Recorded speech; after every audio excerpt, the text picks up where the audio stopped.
deine Beziehung, deine Karre macht die Sachen nicht so, wie du gerne wärst. Den Fehler habe ich häufig gemacht. So, oh, ich baue mir jetzt einen Schrank, den wunderschönen Schrank mit Schubladen, wo man reinfalten kann. Dann räume ich auf, weil ich ja so einen schönen Schrank habe. Das hat sich für mich nicht bewährt. Ich muss gucken, ich gucke wirklich, wie bin ich, nicht wie wäre ich gerne. Und dann richte ich mein Leben danach aus. I'll wait to see your golden smile. Hi, mein Name ist Marek und das ist die Taube. Die habe ich selber gebaut. Das hat ungefähr 3 Jahre gedauert, obwohl es nur 1,5 dauern sollte. Das war 2017. Jetzt wohne ich seit ungefähr 2011 schon im Wagen und vorher habe ich in einem Anhänger gewohnt und jetzt halt in diesem LKW. I'm in your warm embrace. Oh, I hope this feeling lasts till the oceans turn to glass. Also die Taube ist ein Mercedes, wie unschwer zu erkennen ist. Es ist ein 1017, das heißt 10 Tonnen zulässige Gesamtgewichte, 10 Tonnen zulässiges Gesamtgewicht und 170 PS. Die 170 PS kommen aus dem OM352A, wegen aufgeladen, also es ist ein Turbomotor.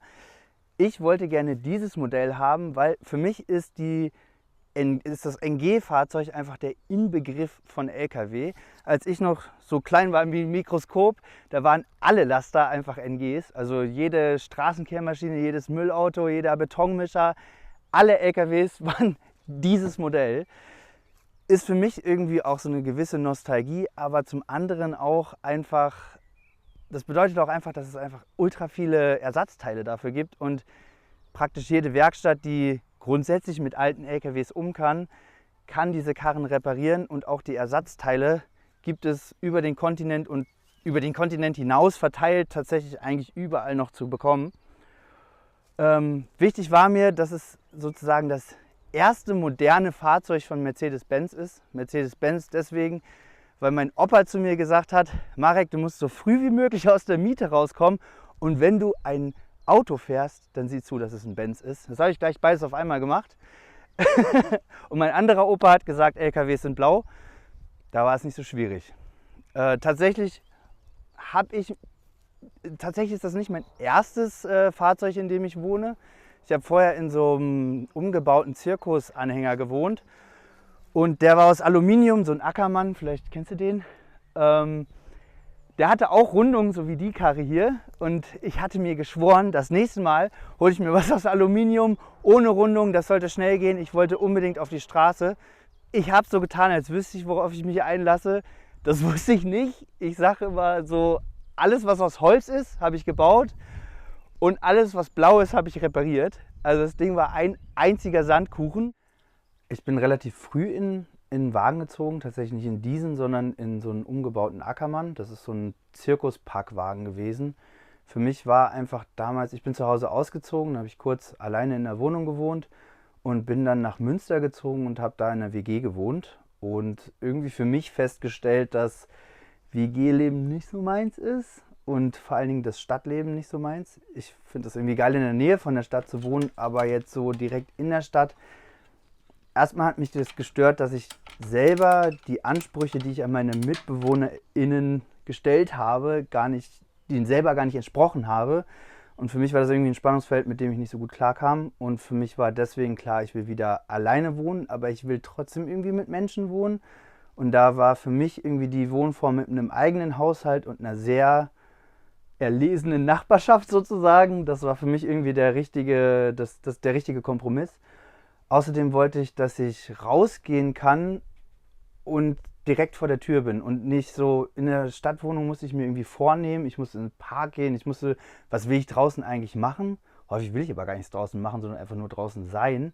Und irgendwie ist das in der Stadt einfach nicht so möglich. Und deswegen hatte ich mir damals überlegt, außerdem bin ich bin sehr häufig in meinem Leben umgezogen worden, schon bevor ich ausgezogen bin. Und für mich war das so voll das Ding, Sachen auspacken zu können. Und ich bin irgendwie nie so richtig angekommen.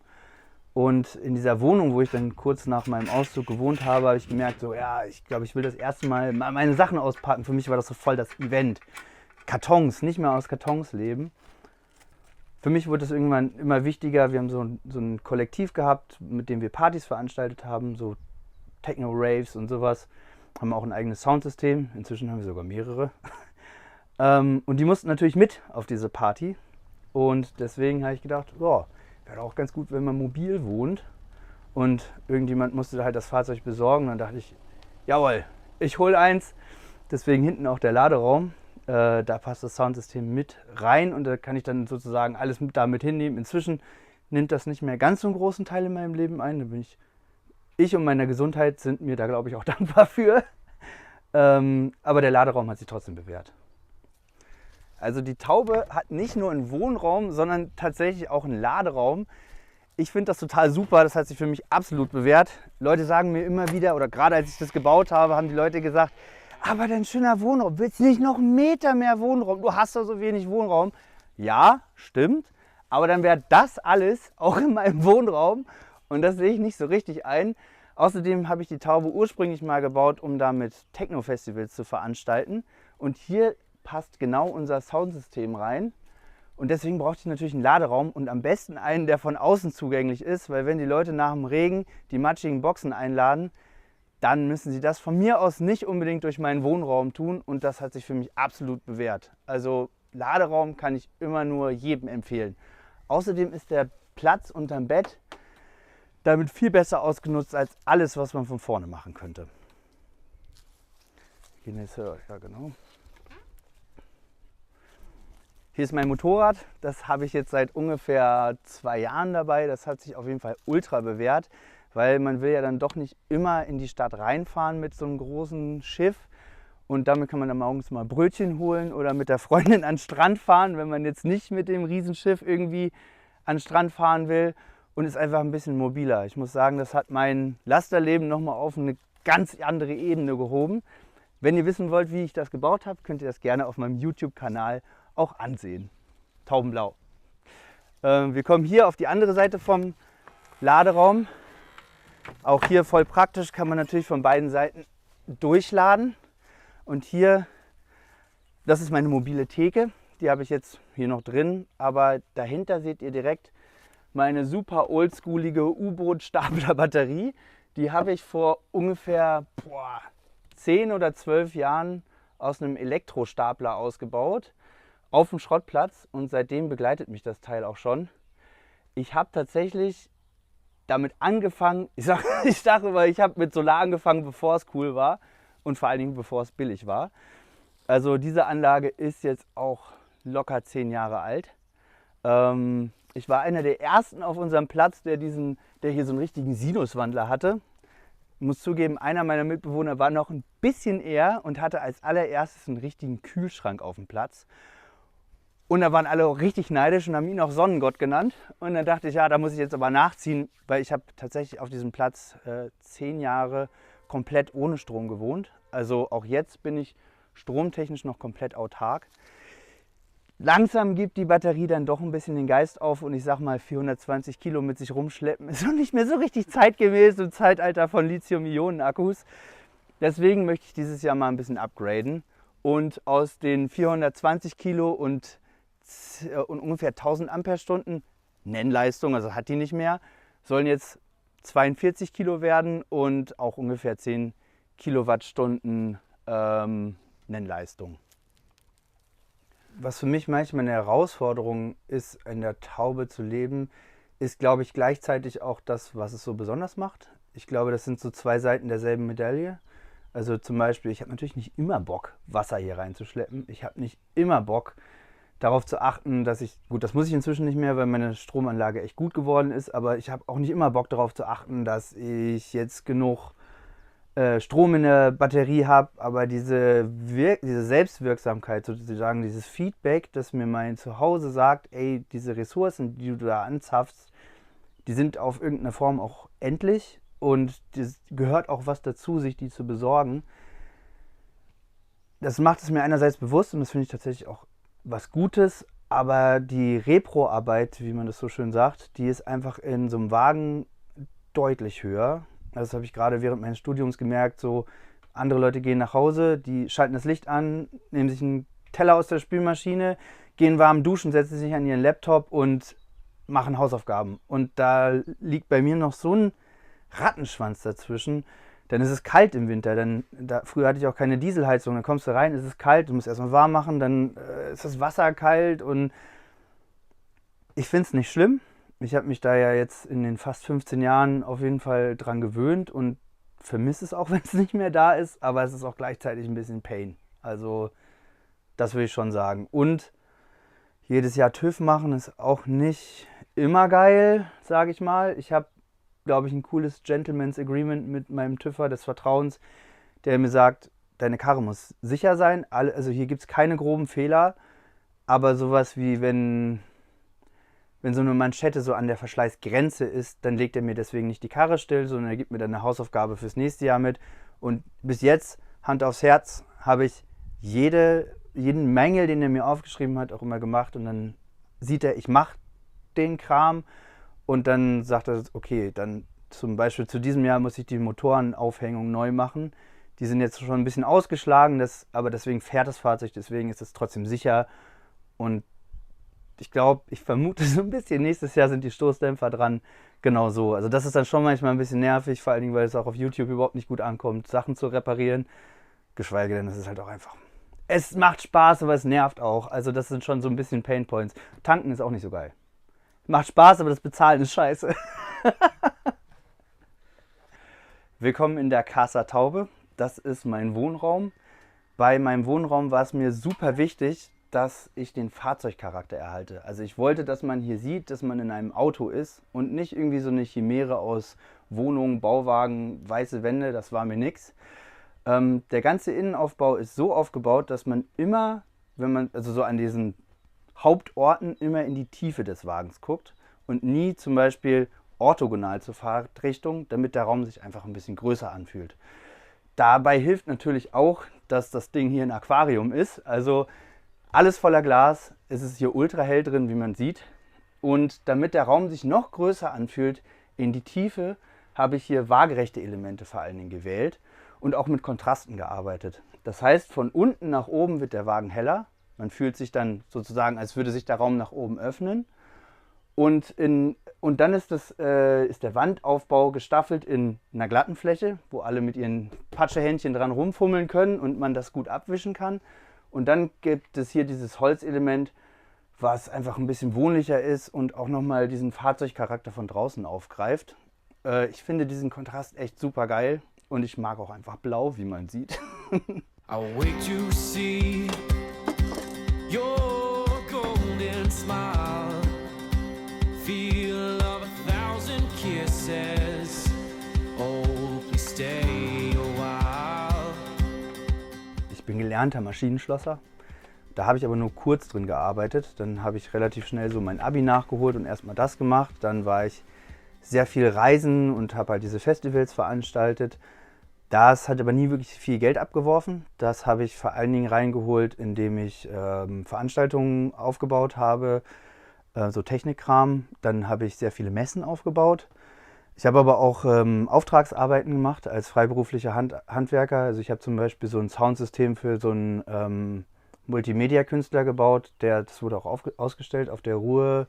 Das Ruhr-Ding hieß das, ja genau. Und sonst so halt viele Auftragsarbeiten, auch mal hier und da ein Bauwagen oder ein Wohnmobil oder so, oder wenn Leute da Hilfe brauchten. Sowas habe ich viel gemacht und dann wurde mir das aber tatsächlich irgendwann so ein bisschen eintönig und dann habe ich mir gedacht so, ich hatte irgendwie das Gefühl, ich bin jetzt was, aber ich will eigentlich lieber was werden, weil irgendwie fühlt sich das ein bisschen mehr nach meinem Naturell an. Und dann habe ich, kurz bevor ich 30 geworden bin, damals war das noch so ein Ding, mit 30 gab es so eine Zäsur, auf gar keinen Fall mehr BAföG und ich habe meinen BAföG-Bescheid für mein Studium 2 Wochen von meinem 30. Geburtstag gekriegt und habe dann nochmal angefangen Design zu studieren, um einfach nochmal, da drüber stand Richtungswechsel und was zu tun haben in Leipzig, weil ich nach einer Reise, habe ich mich in Leipzig verliebt, nicht in die Stadt, sondern in eine Person dort. Und deswegen bin ich auch hier geblieben. Und da brauchte ich dann natürlich was zu tun und wollte auch mal wieder was werden. Außerdem dachte ich, ja, wenn dann BAföG, dann richtig. Und das hat sich als sehr gut herausgestellt, weil während der Zeit, wo ich dann halt angefangen habe zu studieren, kam Corona. Das, was ich sonst gearbeitet habe, war im Prinzip komplett trockengelegt. Also da gab es nichts mehr zu holen. Und ich habe dann im Prinzip nochmal so einen Schritt weitermachen können und nochmal, ich habe mich auch schon vorher für einen guten Gestalter gehalten, aber jetzt habe ich das Gefühl, ich kann die Sachen besser begründen. Genau, damit bin ich dieses Jahr fertig und habe halt nebenbei immer mal wieder so Auftragsarbeiten gemacht oder jetzt arbeite ich auch als Videograf, unter anderem für den MDR und ansonsten auch immer noch so Handwerkssachen. Ich habe gerade zum Beispiel eine Arztpraxis, den Empfangsbereich umgebaut. Also eigentlich soll sich das mehr dahin bewegen, dass ich mehr die Gestaltung mache und den Plan und dann mit anderen Gewerken zusammen ausführe. Aber Handwerk bleibt irgendwie immer noch in meinem Herzen. Das ist meine Küche. In meiner Küche habe ich natürlich den Stil des restlichen Wagens aufgegriffen. Mir war aber wichtig, dass man auch sieht, dass es ein bisschen wie ein eigener Raum ist. Also weicht hier die Gestaltung so ein bisschen ab von dem Rest. Ich habe natürlich einen Kühlschrank, wie sich das gehört. Und habe auch hier zum Beispiel dieses Flaschenregal. Das ist alles komplett selber gebaut. Eigentlich alles an der Karre ist selber gebaut. Und mein persönliches Highlight ist ein Abtropfschrank. Das erspart nämlich, das ist gleichzeitig zum Wegräumen und zum Abtropfen der Klamotten. Das heißt, ich spare mir da einen Arbeitsschritt und das ist beim Aufräumen, finde ich, die Key Component, damit man es auch wirklich macht. Wie ihr hier seht, ist fast alles irgendwie spezial. Also dieses Zeug hier zum Beispiel habe ich komplett vom Schrott und ich habe so einen kleinen Schalterfetisch. Das werdet ihr auch hier später in der Karre noch sehen. Ich habe hier für die kleinsten Ströme die größten Schalter. Dieser hier ist zum Beispiel von einer Drehbank. Und damit schalte ich hier mein Licht. Und ich mag das, wenn die so einen speziellen Klick-Sound machen. Das muss bei mir immer so richtig einrasten.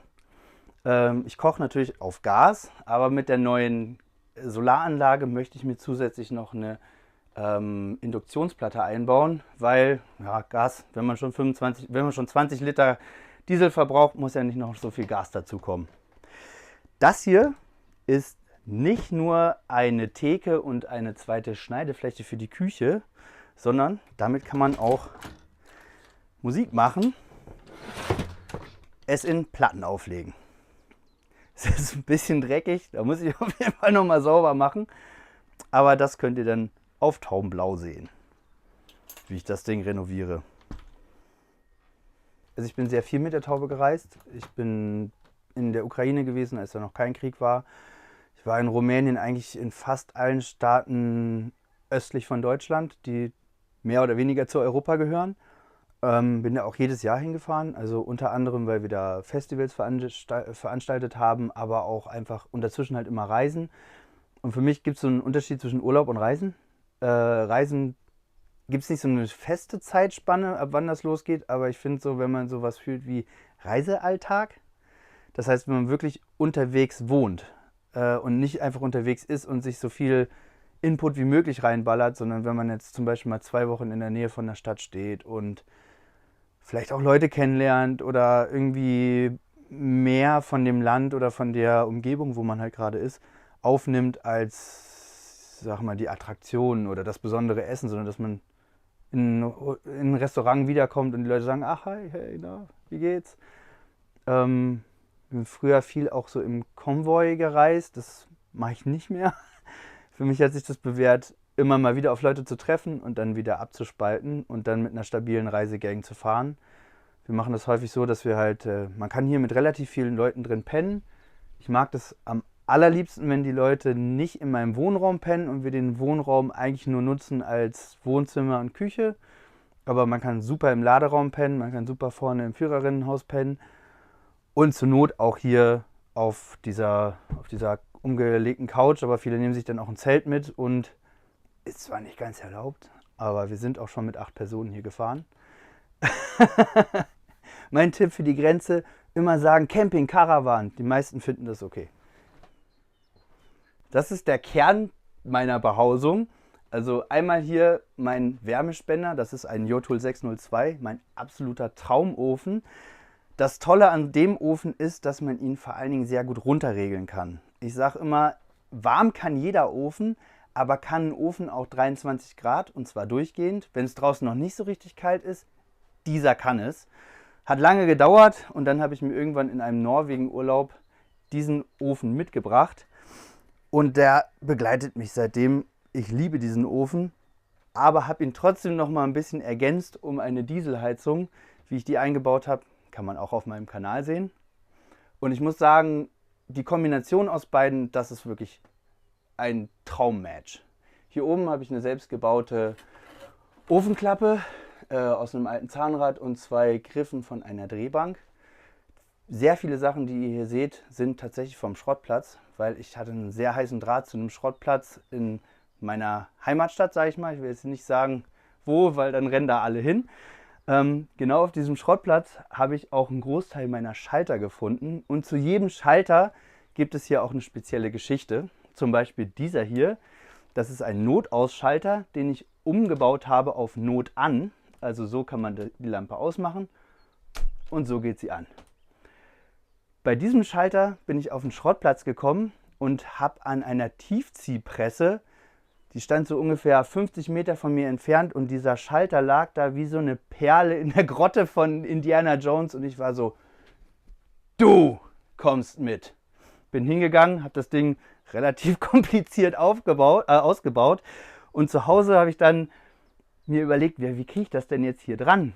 Und weil hier hinter hängt relativ viel Bakelit, Schalter, Mimik, dann habe ich meine Thermoskanne genommen und gesehen, dass der Deckel von der Thermoskanne genauso tief ist wie die Schaltmimik dahinter. Ja, da musste halt der Deckel von meiner Thermoskanne dran glauben und ist jetzt die Aufputzbehausung für meinen Schalter. Auch die Kabelkanäle, die ihr hier seht, sind komplett vom Schrott. Das sind so Panzerkanäle oder so heißen die. Die kann man halt in Beton mit eingießen und selbst wenn da schwere Sachen drauf lasten, dann gehen die nicht kaputt. Hier hat es aber in erster Linie visuelle Gründe. Also der Umbau hat mich erstmal 7 Kilo Körpergewicht gekostet. Es war eine Lektion in Geduld und eine Lektion in Gewissenhaftigkeit, würde ich sagen. Aber auch eine Lektion in 5 Mal gerade sein lassen. Und es gibt so ein paar Sachen, für die kann man nicht planen. Und ich glaube, es ist auch mega normal. Am Ende von so einem Projekt weiß man, wie es geht. Aber dann ist man halt fertig. Dann kann man das vielleicht noch anderen Leuten angedeihen lassen, aber die wenigsten wollen es ja dann auch wirklich hören. Also du kannst dir ganz viel dabei denken, aber im Endeffekt, was sich dann bewährt, das weißt du dann immer erst nachher. Was ich eine wirkliche Herausforderung fand beim Bau, und das gehört mit zu dem Ding, dass ich halt diesen Spezialaufbau aus Stahl habe, der auch ziemlich, sagen wir, fortgeschritten verwittert war. Das war einfach ultra viel Arbeit, bis das Ding bis es auf Null war. Und weil es vorher so gut gespachtelt war, sah es nicht besser bis ein bisschen schlechter, weil ich es nicht neu gespachtelt habe, weil unter Spachtel siehst du ja nicht, was im Arsch ist. Es sah also aus wie vorher oder ein bisschen schlechter. Und das ist dann schon ein bisschen anstrengend, weil du halt nicht diesen Ball im Tor-Effekt hast. Du weißt zwar, es ist besser, aber sehen tut's keiner und die meisten Leute sprechen dich eher darauf an, hast du keinen Bock mehr oder was? Während du da irgendwie seit 1,5 Jahren so Mikrorisse zuschweißt, ich glaube, damit so ein bisschen mehr in mir selber zu ruhen und zu sagen, so, nee, ich mache das so in meinem Tempo und ich mache das schon gut und auch gut gemeinte Ratschläge dann manchmal so, wenn man 10 Personen fragt, dann hat man 50 Meinungen und dann musst du irgendwie deine eigene daraus destillieren und dann damit leben, dass andere Leute dir sagen, das hätte ich aber anders gemacht. Und wenn es dann schief geht, gibt es auf jeden Fall mindestens 15 Leute, die gesagt haben, ja, das hätte ich dir gleich sagen können. Aber das ist Blödsinn. Und ich glaube, das ist so dieses Spannungsfeld auszuhalten, das ist für mich, glaube ich, ein Main Takeaway. So, ich überlege mir was, ich mache eine fundierte Entscheidung und lebe mit den Konsequenzen und habe auch nicht so Angst davor, dass ich jetzt vielleicht was falsch gemacht habe, weil ich glaube, dass so ein Wagen eigentlich immer ein Prozess ist. Und wenn man keine Lust hat auf den Prozess, dann ist es, glaube ich, auch tatsächlich nicht wirklich die richtige Wohnform. Also das ist nicht so ein Shoot and Forget und alles läuft für immer. Ich würde sagen, man kann so auf 5 Jahre planen und ab da muss man die ersten Sachen einfach nochmal machen. Also gerade bei so einer Holzschüssel hier, wunderschön, aber ökonomisch jetzt nicht die schlauste Entscheidung.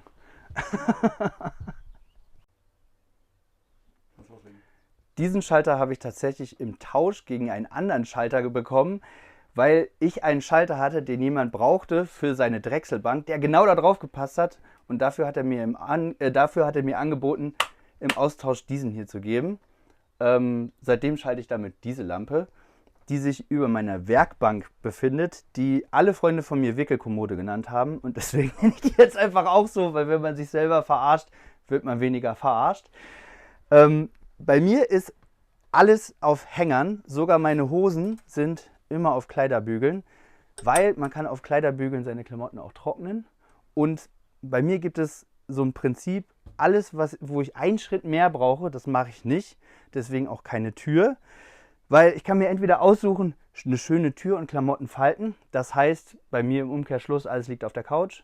Oder ich habe halt einen offenen Schrank und Kleiderbügel und dann ist das Zeug da auch drin. Außerdem kann man dann hier so durchbrowsen und auch über Tag mal Klamotten wechseln. Zum Beispiel Arbeitsklamotten oder was Schickeres, wenn ein Filmteam vorbeikommt. Ich sitze hier auf meinen selbstgebauten Keutschen oder Couches, was ist die Mehrzahl? Sofas. Die habe ich so gebaut, also gibt es auch ein Video drüber, aber die habe ich so gebaut, damit auch hier der Fahrzeugcharakter von meinem Zuhause zum Tragen kommt. Das hier oben sind sogenannte Polsterpfeifen. Das macht und auch die Farbe ist kein Zufall. Einmal passt es gut zum Blau, aber andererseits erinnert das auch an diese alten SL-Modelle von Mercedes oder andere Oldtimer. Und ich finde einfach, dass durch diese Polsterpfeifen einfach das sieht aus wie aus einem Cadillac oder aus einem alten Mercedes. Und mir war das einfach wichtig. Auch hier unten mit der Paspel, das ist alles kein Zufall. Und wie ihr hier seht, kann man diesen Tisch, deswegen steht hier auch ziehen, hier kann man dran ziehen, wenn man den entsichert. Und dann ist er auf dem Niveau von den Couches hier und daraus wird ein Gästebett. Dafür kann man dann die Lehnen hier drauflegen. Das führe ich jetzt nicht vor. Wenn ihr das sehen wollt, guckt es auf meinem Kanal. Ich möchte gerne irgendwann Kinder haben. Ich finde, das gehört zur menschlichen Erfahrung oder zum gesamten Umfang der menschlichen Erfahrung für mich dazu. Außerdem halten die einen, glaube ich, jung. Ich kann mir super gut vorstellen, später mal irgendwie eine Art Campingplatz zu haben oder so und da so vor mich hin zu prödeln und Leute kommen und finden das geil, was ich mache. Das fände ich super. Und ich möchte auf jeden Fall noch einen fetten Stand vor die Taube bauen, weil ich merke, wie viel Freude ich Leuten auch damit machen kann mit dem Fahrzeug. Und die halten sich einfach gerne davor auf und irgendwie strahlt das für viele Leute, glaube ich, so eine gewisse Behaglichkeit aus. Und ich kann mir gut vorstellen, dass ich das mit Menschen teilen kann und dann zum Beispiel, was weiß ich, auf Festivals, auf Stadtfesten oder keine Ahnung, bei ausgewählten Betrieben mit einem okayen Auftrag kann man sich auch vorstellen, da zum Beispiel mal sowas auf einer Betriebsfeier hinzustellen und dann halt eine besondere Atmosphäre zu bieten. Und das ist auf jeden Fall etwas, das würde ich gerne nochmal ausprobieren. So ein bisschen Essensstand, ein bisschen Event. Auch tatsächlich mit der fetten Anlage, die wir haben, dass man halt im Prinzip ein mobiles Festival in einer Karre hat. Und mit der neuen Solaranlage möchte ich es eigentlich so haben, dass alles außer der Antrieb von der Karre dann auf Solar läuft und dass dann sozusagen Solarmusik kommt, Solarpizza oder ja, ich glaube Fritteusen wird ein bisschen hart, weil die brauchen sehr viel Leistung. Ja, mal gucken, aber da hätte ich auf jeden Fall nochmal Bock drauf. Also bau für dich und nicht gegen dich. Deine Beziehung, deine Karre, mach die Sachen nicht so, wie du gerne wärst. Den Fehler habe ich häufig gemacht. So, oh, ich baue mir jetzt einen Schrank, den wunderschönen Schrank mit Schubladen, wo man reinfalten kann. Dann räume ich auf, weil ich ja so einen schönen Schrank habe. Das hat sich für mich nicht bewährt. Ich muss gucken, ich gucke wirklich, wie bin ich, nicht wie wäre ich gerne. Und dann richte ich mein Leben danach aus. Weil wenn du nicht für dich baust, sondern gegen dich, dann hast du nicht nur den Aufwand, das zu bauen, was dir nicht hilft, sondern du musst auch noch gegen deine komische Idee ankämpfen. Ich glaube, es ist voll wichtig, nochmal einen Schritt zurückzugehen, einmal einzuchecken, so, bin ich wirklich so oder wäre ich nur gerne so? Deswegen zum Beispiel auch der Abtropfschrank ich weiß, ich liebe es, aufgeräumt zu haben, aber dieser Vorgang, auch wenn es hier jetzt ordentlich aussieht und meistens auch ordentlich aussieht, ist trotzdem schwer. Und ich glaube, alles, was man sich da so Judo-mäßig mit seiner, wo man das Gewicht des Gegners nutzen kann, um das irgendwie, um den umzuhauen, ich glaube, dass es irgendwie alles hilfreich ist, wenn man weiß, wie man selbst, oder wenn ich weiß, wie ich selbst funktioniere und dann so Sachen baue, dass es mit mir funktioniert. Also nicht zu filigran. Möbel aus Stahl, ne? Für ungeduldige Leute. Und ich glaube, das ist etwas, was ich gelernt habe und was ich, glaube ich, auch allen Leuten so weitergeben könnte, was super wichtig ist.